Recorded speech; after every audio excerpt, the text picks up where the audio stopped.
Ok, donc on a vu le fait d'être prêt, prêt de bonheur. C'est bien ça, se lever tôt. Ensuite, d'avoir le courage et l'enthousiasme pour monter, la passion, la détermination pour continuer à monter. Ok? On va parler de cela avec Joseph aussi d'Arimathée. Tiens-toi devant moi. Tiens-toi devant moi, c'est ce qui est dit ensuite. Tiens-toi devant moi. Dieu nous veut, et ça c'est important que vous puissiez l'entendre, Dieu nous veut au sommet avec lui. Tiens-toi devant moi. Il y a beaucoup de gens qui veulent se tenir au sommet devant les hommes. Mais Dieu dit, tiens-toi devant moi au sommet. Pourquoi Dieu nous veut au sommet avec lui? Pourquoi? Parce que je crois, et vous le savez mieux que moi, vous avez des montagnes magnifiques montagnes qui sont autour de vous. Et probablement, vous y allez régulièrement, j'espère en tout cas. Prenez le temps nécessaire d'aller monter un petit peu. Pourquoi? Parce que quand on est au sommet, qu'est-ce qui se passe? C'est qu'on a une nouvelle perspective des choses. Nous voyons différemment que quand on est au niveau plus bas. Et Dieu nous veut, il dit, viens, monte. Je vais te donner une nouvelle perspective sur les choses. Je vais te faire voir comme moi je vois. Je veux te parler là-haut. Et une des choses que j'aime, alors je ne suis pas un grand skieur, j'aime la montagne, mais il y a une des choses que j'aime quand on monte comme ça, et quand j'ai fait aussi, la première fois que j'ai fait du parapente, là j'étais vraiment en hauteur, ce qui m'a impressionné, c'est le silence. Tout s'arrête. Tout s'arrête. Et je ne sais pas vous, mais moi, il y a une chose que j'ai beaucoup de mal à gérer ici-bas sur la terre. C'est par exemple quand on est autour d'une table avec des amis, on peut être 4, 5, ou même 3 ou 4. Et c'est quand il y a plusieurs conversations en même temps. Je n'y arrive pas. Je n'arrive pas parce que d'un côté, je ne veux pas manquer de respect à la personne avec qui je parle, mais en même temps, j'ai toujours une oreille qui est de l'autre côté de la table. Et du coup, c'est hyper dur, c'est inconfortable en fait. Et voir, ça m'énerve un peu. Mais ça, c'est entre nous. Ça m'énerve. Et des fois, j'ai envie de dire, stop, est-ce qu'on peut faire une seule et même conversation pour tout le monde? Hein, comme ça, tout le monde prend part. Et il y a des gens, ils ont le chic, tu commences une conversation, et hop, eux, ils commencent la leur à côté. Mais ça m'énerve. Oh là là là. Ça m'énerve. Tu vois pas que j'ai commencé une... Pourquoi toi, tu commences maintenant? On a juste envie de dire à ces gens, tais-toi et mange. Hein, c'est juste ça. Et là, Dieu dit, monte. Je veux m'entretenir avec toi. Je veux parler avec toi. Dans le silence, avec personne d'autre. Juste toi et moi. Dieu est un grand bavard, je vous l'ai dit. Et il veut cette connexion. Il aime cette connexion. Il chérit cette relation. Et il attend que nous puissions monter et se tenir devant lui. Là où tu peux voir des choses différentes, avec une nouvelle perspective. Il y a des gens qui passent malheureusement trop de temps à vouloir servir Dieu avec une perspective trop terrestre. Ils voient les choses au même niveau que tout le monde. Tu ne peux pas. Si tu veux servir Dieu, si tu veux emmener les gens quelque part, il faut que tu vois où tu vas les emmener. Quand on est enfant, on ne marche pas tout de suite sur nos jambes, vrai ou pas? On commence, on est à plat ventre, ensuite après on est à quatre pattes, mais après on grandit et on marche. Il n'y a personne dans votre vie qui vous a dit, toi tu es fait pour vivre à plat ventre. Toi, à quatre pattes. Non, naturellement, on se lève et on marche. Personne ne dit à l'enfant, parce que c'est en lui, il se lève, il veut marcher. D'ailleurs, on attend de ça.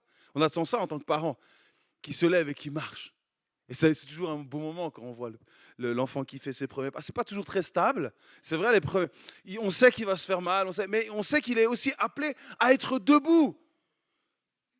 Parce qu'imagine, et puis qu'il va grandir aussi. Sa perspective va changer. Il va voir les choses différemment. Imaginez-vous, avec une perspective pas évident. Tout ce que vous voyez, c'est des cuisses, des mollets, des fesses éventuellement. Mais le reste, non, à un moment donné, il faut voir les choses différemment. Et Dieu te dit, monte, monte, viens te présenter. Je vais te faire voir différemment les choses. Grandis. Et j'aimerais vous appeler à grandir spirituellement, à une nouvelle maturité spirituelle. Sortir de la petite enfance, du petit lait. Il est temps de manger de la viande maintenant. D'aller chercher votre viande, d'aller chercher ces bons repas que Dieu a préparés. Mais pour cela, il faut monter, se lever de bonne heure, être déterminé, enthousiaste, chercher le royaume de Dieu et vouloir vivre la présence de Jésus. Et là, la perspective change. Et on voit les choses différemment. On voit peut-être des problèmes différemment. On voit des circonstances différemment. Pourquoi ? Parce qu'on a cette perspective de Dieu. Dieu est là, il nous montre les choses. Ensuite, au verset 3, on continue dans cette lecture. Que personne ne monte avec toi. C'est assez... Je ne peux pas emmener ma femme. Non, non, non, personne. Je veux personne avec toi. Personne avec toi. Dieu nous veut seuls. Je suis pour le fait qu'on prie en couple et c'est très bien de le faire. C'est très bien de le faire avec des amis, de le faire à l'église. De le faire. C'est très bien. Mais Dieu nous veut seuls aussi. Tout seul. Et Moïse va appliquer à la lettre ce que Dieu attend de lui. Et au verset 4, il est dit, Moïse va prendre les tablettes dans ses mains. Il va prendre ces tablettes dans ses mains. Il va venir avec ce que Dieu lui a demandé de tailler, ce que Dieu lui a confié. Il va venir se présenter avec cela. Mets dans tes mains ce que tu as taillé. J'aimerais te dire, comment viens-tu dans la présence de Dieu ? Est-ce que tu viens avec un cœur prêt ? Est-ce que tu viens avec un cœur qui est prêt à ce que Dieu écrive quelque chose sur ta vie, pour ta vie ? Ou est-ce que tu viens déjà, tout est écrit d'avance ? C'est toi qui as déjà tout écrit. Ma vie c'est ça, ma vie c'est ça, ma vie c'est ça, ma vie c'est ça, ma vie c'est ça. Ben toi, essaie de trouver une petite place là-dedans. Mais moi, tout est écrit d'avance. On vit dans un temps où tout est planifié. Je n'ai rien contre ça. On est obligé de planifier, de structurer un minimum. Mais quelle est la place qu'on laisse à Dieu pour que lui écrive quelque chose sur nos vies ? Est-ce qu'il y a encore un petit peu de place dans notre vie, dans notre quotidien, pour que Dieu s'exprime ? Parce que la réalité, c'est que quand Dieu s'exprime, en général, il fait des choses assez surprenantes. Mais est-ce qu'il y a de la place à la surprise de Dieu ? Est-ce qu'il y a une intention de dire, Seigneur, je veux me laisser surprendre par toi. Si tu as un projet pour moi, au-delà de ce que je peux imaginer maintenant, je suis disposé à ça. Je viens avec les tablettes de mon cœur qui sont vierges, écrites sur ma vie. Écris sur mon cœur, écris ta pensée, écris tes intentions, écris tes désirs. On a tous des désirs, vrai ou pas ? On a tous des désirs. J'ai des désirs, c'est pour ça que je me lève le matin, j'ai le désir de me lever, c'est pour ça que je suis là. J'ai le désir d'être avec vous, c'est pour ça que je suis là. J'ai le désir de venir, j'ai des désirs. Mais ce n'est pas uniquement des désirs humains que je veux. Je veux recevoir les désirs de Dieu, le cœur de Dieu. Et je sais que ces désirs ne sont pas forcément toujours mes désirs. C'est pour ça que j'ai besoin de sa présence, j'ai besoin de monter pour qu'il écrive à nouveau ses désirs sur ma vie. Est-ce qu'il y a de la place pour ça ou est-ce que vous avez tout planifié pour les 5, 10, 15, 20 prochaines années ? Et c'est comme ça que ça se passera. Si c'est comme ça que vous avez prévu, j'aimerais vous dire, Jésus lui-même n'a pas toujours vécu les choses comme ça. Jésus a vécu l'imprévu bien des fois. Il est sur le chemin et soudainement, il y en a un qui braille. « Fils de David !» Oh. Qu'est-ce qu'il veut, lui ? Les disciples essaient de le faire taire. Fils de David. Et il vient, il va le guérir. Il gère tout le temps l'imprévu. La fille de Jairus, pareil. Imprévu. Finalement, il arrive, elle est morte. On pourrait se dire, oh, il est arrivé trop tard. Bah oui, mais il gérait autre chose avant. Donc, l'imprévu. Vous voulez qu'on parle d'imprévu ? Est-ce que vous êtes prêts à l'imprévu ? Ouh, ça c'est difficile. Hein. Ouh, là je sens que c'est difficile ça. Ouh. Vous savez, j'aime votre culture. Honnêtement, s'il y a bien un pays... Non, je vous assure. S'il y a bien un pays où je me sens comme à la maison, c'est chez vous. Honnêtement. J'aime la Suisse. Je ne sais pas pourquoi le Seigneur m'a toujours fait venir en Suisse depuis des années. Ça fait 20 ans que je viens en Suisse, que j'ai la grâce et le privilège de pouvoir prêcher, chanter ici en Suisse. Et je me sens vraiment à la maison. J'aime votre côté organisationnel, c'est toujours prêt. Je ne pose jamais de questions quant à l'organisation quand je viens en Suisse, parce que je sais que c'est toujours bien organisé. Et bravo pour cela. Honnêtement, je viens les yeux fermés. Il y a d'autres villes en France où je ne viendrai pas comme ça, je vous assure. Je vous assure, en France, je demande toujours comment c'est organisé. Et Rolf et Sylvain qui sont là, eux qui ont voyagé en France, ils peuvent aussi confirmer ça. Hein. Vaut mieux demander à l'avance en France. Mais en Suisse, il n'y a pas de problème. C'est une force. Mais attention que cette force ne devienne pas une porte qui ne laisse pas place à l'imprévu. Attention à cela. Laissez la place. Vous connaissez l'histoire de Joseph et Marie. Est-ce qu'elle a bien fait de laisser place à l'imprévu? Tout le monde va dire, bah oui, forcément. Mais mettez-vous à sa place une seconde. Une seconde. Marie, elle est là, tranquille. Elle prépare ses fiançailles. Elle vit ses fiançailles. Elle prépare son mariage. C'est l'euphorie. Elle se projette un petit peu. Elle dit, avec Joseph, on va se marier, on va vivre. Et là, finalement, il y a Saint-Esprit qui vient là, au milieu de cette histoire. Elle n'a rien demandé. Et il vient dire, écoute, j'ai un petit projet pour toi. Petit truc sympa là dans ta vie. Hein?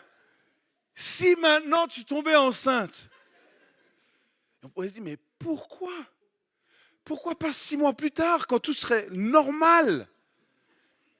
C'est normal d'être enceinte quand on est marié. Mais c'est dramatique de tomber enceinte quand on n'est pas marié. Et tu le sais très bien, Saint-Esprit. Pourquoi faire ça maintenant? Est-ce que ça, c'est pas de l'inattendu, de l'imprévu? Et Marie va dire quoi? Attends, il faut que je discute avec Joseph. Parce que là, à mon avis, je ne sais pas comment il va le gérer, l'affaire là. Parce que s'il faut que je lui explique que je suis tombé enceinte par le Saint-Esprit, ça va être aussi une autre affaire là. Hein? Et puis finalement, qu'est-ce qu'elle va dire? Assez promptement comme Moïse. Qu'il en soit fait selon ta parole. Je suis ta servante. Wow. Jeune fille. Elle ne se mariait pas à 30 ans à l'époque. Hein.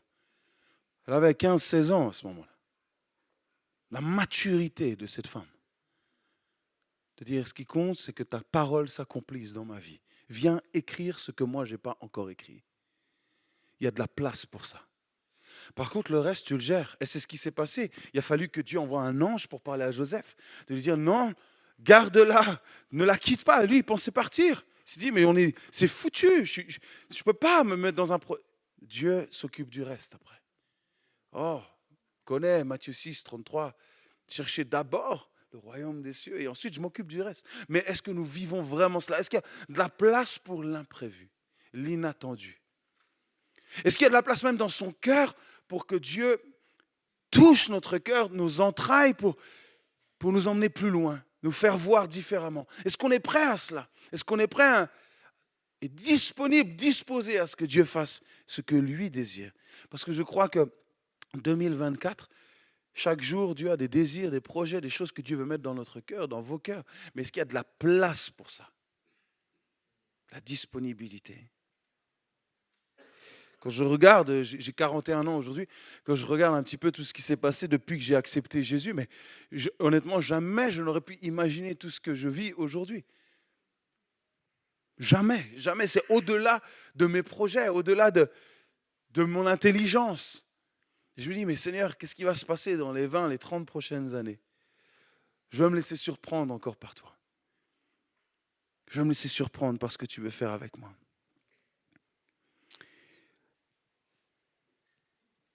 Moïse, verset 8, va s'incliner à terre et il va adorer. Est-ce que ce ne serait pas là d'ailleurs le véritable lieu pour adorer, être à terre, s'incliner à terre? Il semblerait que le mot adorer, c'est le mot shaha, qui veut dire incliné, face contre terre, répandu sur le sol. Tout comme dans Genèse avec Abraham, première fois que le mot adorer apparaît dans la parole, et il alla adorer. Je vais adorer et nous reviendrons. Langage de la foi. Bref, tout ça. Où il est venu, ils sont venus s'offrir librement pour adorer, répandu l'offrande. Et c'est exactement cette même attitude. S'incliner et il va adorer. Il va adorer, il ne va pas juste attendre que Dieu écrive sur les tablettes, il va l'adorer. Il va l'adorer, il vient implorer la grâce pour le peuple. Il porte le peuple dans ses entrailles. Il vient implorer le pardon, les iniquités du péché. Je crois que si nous voulons être une bénédiction pour le peuple, pour les gens que nous servons, il faut aussi apprendre à porter autre chose que nos propres besoins personnels devant le trône de Dieu. Il faut apprendre à porter aussi les personnes qui font partie de notre communauté. Mais pour cela, pour pouvoir les porter aussi, ça veut dire qu'il faut être intégré dans une communauté. Il faut faire partie d'une communauté. Ça, déjà, c'est un défi. Vouloir être planté dans une communauté. Vous savez, dans le psaume 92, verset 13, les justes croissent comme le palmier, ils s'élèvent comme le cèdre du Liban, plantés dans la maison de l'Éternel. Il y a une grosse différence entre être présent dans la maison et planté dans la maison.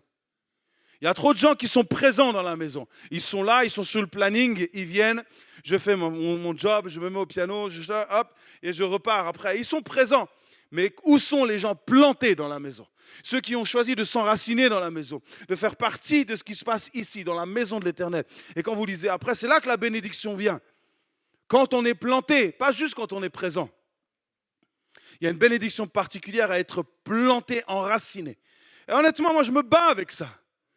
Je me bats avec ça, avec cette génération qui butine d'église en église. Je dis, si vous voulez grandir, il n'y a pas d'autre choix. C'est d'être planté dans une maison. Et une maison, c'est une église. Ah, il dit oui, mais l'église avec un grand E. Oui, l'église avec un grand E, mais toi, tu veux déjà vivre le grand E quand tu ne vis pas le petit E. Alors, c'est compliqué. Vis déjà le petit E avant de vouloir vivre le grand E. Vis déjà cette notion d'être enraciné. Et c'est dur de s'enraciner. De dire, c'est là où je dois être planté, c'est là où je choisis d'être planté. Mais c'est aussi là que tu vas être arrosé. On n'arrose pas celui qui ne se plante pas. Vous arrosez vos jardins parce que vos plantes, elles sont là, elles ne vont pas chez le voisin. Vrai ou pas? Vous allez non plus pas arroser les plantes du voisin et dire, oh, j'avais envie d'arroser tes plantes. Il dit, qu'est-ce que tu fais chez moi? Je viens de les arroser, pourquoi tu... Non, on arrose ceux qui sont dans le jardin. C'est la même chose. Je dis, tu es dans la maison, tu seras arrosé dans la maison. Il faut se planter, pas juste être présent. C'est pour ça qu'on porte, on connaît aussi les gens de notre communauté. On a un cœur pour eux. On les porte dans notre cœur, dans nos entrailles. On les aime. Un véritable amour. On les connaît. On connaît les situations. On prend le temps nécessaire pour connaître les gens. Pas juste en surface. Mais on les invite à manger, on s'invite, on prend le temps. Pourquoi? Parce qu'on les porte. Et quand on vient se présenter devant Dieu, on porte ça. On dit, Seigneur, tu vois cette situation, la situation de ce couple qui traverse, Seigneur, permet de toucher leur cœur, Seigneur, toucher. Oh Seigneur, ces jeunes-là qui s'approchent de toi, c'est merveilleux. On porte ça. On est détaché de nos petits besoins et on vit pour le royaume. Écoutez vos prières, vous verrez si vous vivez pour vous ou pour le royaume. Écoutez-vous prier. Vous verrez pourquoi vous vivez aujourd'hui. Je vous assure, plus vous vivez pour le royaume, moins vous priez pour vous. Je prie très rarement pour moi, honnêtement. Je prie très rarement pour moi. La seule chose que je confesse, c'est que je suis rempli de l'esprit, que l'Éternel m'a oint. J'ai des déclarations sur ma vie. Mais mes besoins, honnêtement, je sais qu'il s'en occupe. Il connaît mieux ma situation que moi. Je ne dis pas qu'il n'y a pas des fois où je lui expose certaines choses, mais mes temps de prière ne sont pas basés là-dessus. Je porte, et de plus en plus, Seigneur, permets-moi de porter encore davantage ton peuple. Et j'aimerais vous dire, comment portez-vous votre maison dans vos entrailles? Parce que vous ne pouvez pas servir là si vous n'aimez pas ici. Allô? J'aime prêcher. J'aime ça. Mais ce n'est pas le plus important. Le plus important, c'est que j'aime ceux à qui je prêche. C'est ça le plus important. C'est que je puisse aimer plus les gens qui sont en face de moi, plus que ce que moi j'aime faire. Bien sûr, il y a du plaisir, il y a de la joie à le faire. Mais c'est l'amour qui va changer. Et ça, Moïse est là. Et il emmène le péché, il emmène cela au trône de Dieu. Il vient adorer, implorer.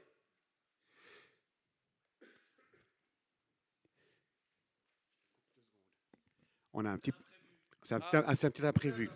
On a une prise qui est en train de prendre feu à la cuisine. Est-ce qu'on aurait un électricien dans la salle qui pourrait nous donner un petit coup de main? Oui, ça commence à sentir et c'est... Pas d'électricien dans la salle? Wow. Bon, alors on va prier. Alors. On va essayer de trouver une solution.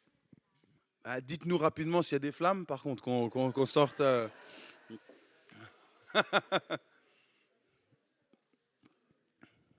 Ok, pas de panique, tout va bien.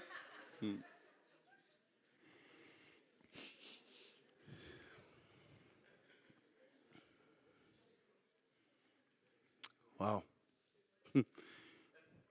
Ça me rappelle un épisode il y a quelques mois en arrière. On était en train de vivre un temps de baptême. On baptisait plusieurs personnes. Et puis, après les baptêmes, je prends mon téléphone comme ça et je vois qu'il y a plein d'appels en absence, plein d'appels en absence. Et puis, je me dis, oh, qu'est-ce qui se passe? C'était ma fille aînée qui appelait.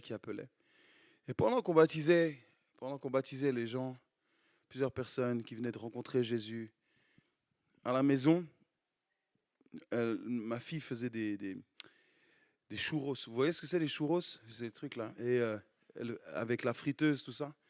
Et en fait, la friteuse a explosé. Elle a explosé littéralement. Et l'huile est partie, mais partout. Partout sur le plafond, il y avait de l'huile partout. Elle a explosé. Et je dis, ah, qu'est-ce qui se passe? Elle dit, ah, papa, il y a de l'huile partout, tout a explosé. Vous savez, les choses, des fois, sans tout spiritualiser, mais il y a des choses aussi qui sont réelles et concrètes.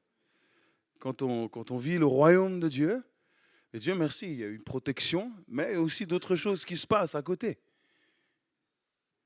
Et Dieu merci, elle dit, je ne sais pas l'expliquer, papa, au moment, je suis venu, j'ai regardé, ça allait plutôt bien. Et je ne sais pas pourquoi, j'ai fait un pas en arrière comme ça, et c'est à ce moment-là que toute la friteuse a explosé. Et je dis, ah, c'est bon, Seigneur, t'as gardé, t'as protégé. Et heureusement, les autres enfants n'étaient pas à côté. Donc, ne vous inquiétez pas pour la prise, tout va bien. Tout va bien, ça ne va pas exploser. Je vais juste terminer avec encore un point ou deux, et ensuite, après, on va terminer avec un chant. On va remercier le Seigneur encore pour cette fin de matinée. Mais j'aimerais juste vous poser une question. Nous portons le peuple de Dieu dans nos entrailles, et je crois que ça, c'est une des clés pour le service dans la louange. Est-ce que vous vous sentez berger du peuple?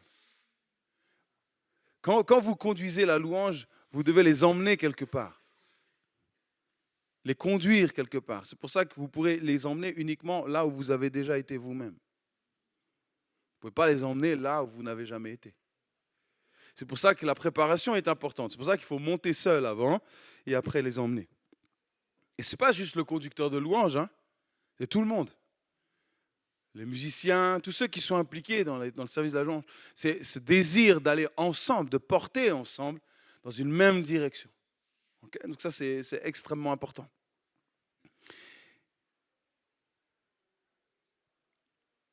Est-ce qu'il y a des gens qui composent ici, qui écrivent des chants? Levez la main. Waouh, magnifique. Super. J'ai une question pour vous. Est-ce que vous écrivez? Est-ce que je m'inclus dedans? Est-ce que j'écris? Est-ce qu'on écrit? Pour que le peuple nous félicite? Je sais que vous allez dire non tout de suite, mais écoutez la fin. Ou est-ce que nous voulons écrire pour que le peuple change? C'est différent.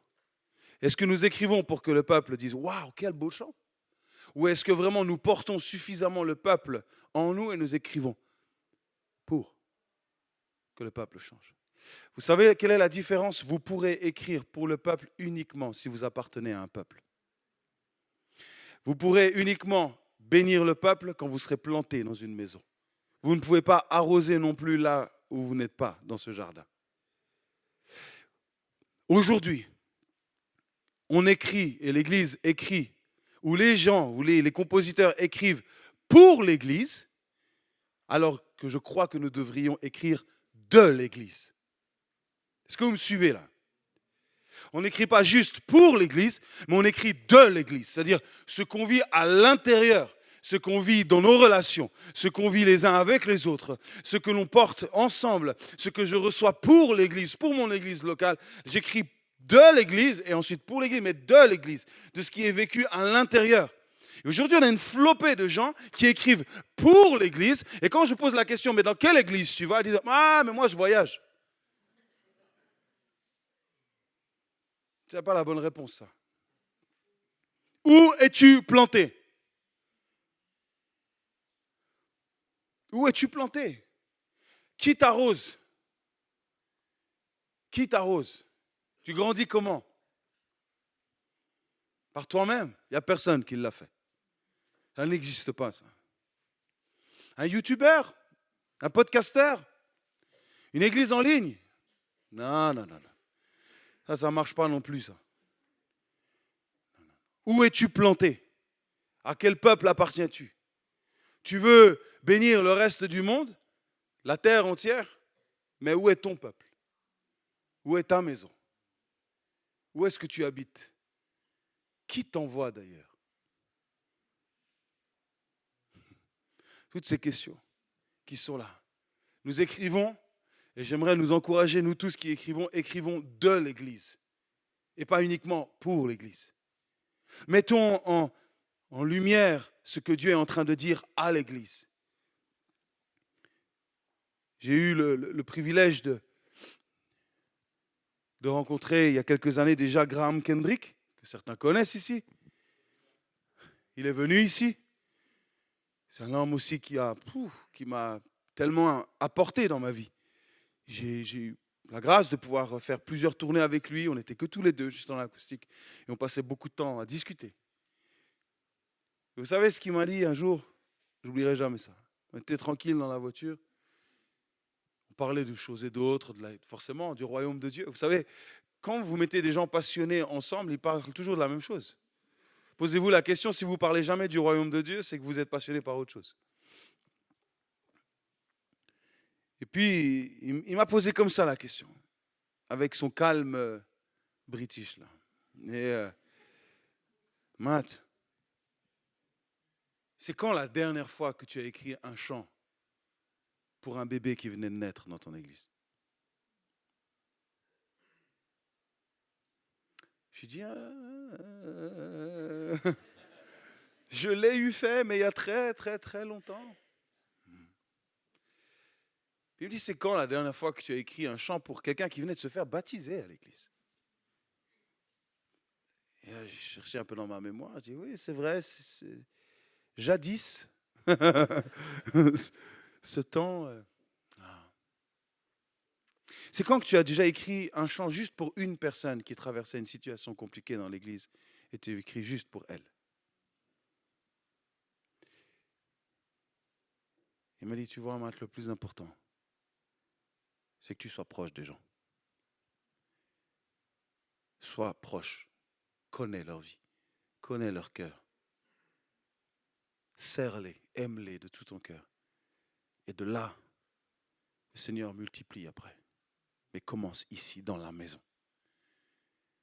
Et ça m'a challengé. Je dis, c'est vrai. On peut vouloir arroser le monde entier, mais commence à arroser ceux qui sont juste là. Commence à bénir ceux qui sont juste là. C'est peut-être pas les plus simples, c'est vrai. Peut-être pas les plus beaux, les plus intelligents, les plus encourageants, mais c'est ceux que Dieu t'a donnés. Arrose-les. Et ensuite, Dieu multipliera. Commence à déverser, commence à déverser. On parle de la compo, mais on peut parler aussi de tout le reste. Commençons à aimer davantage ceux qui sont juste là, aujourd'hui. N'espérons pas bénir ceux qui sont de l'autre côté d'une autre église quand Dieu nous a placés quelque part pour arroser, arroser, arroser ceux qui sont là.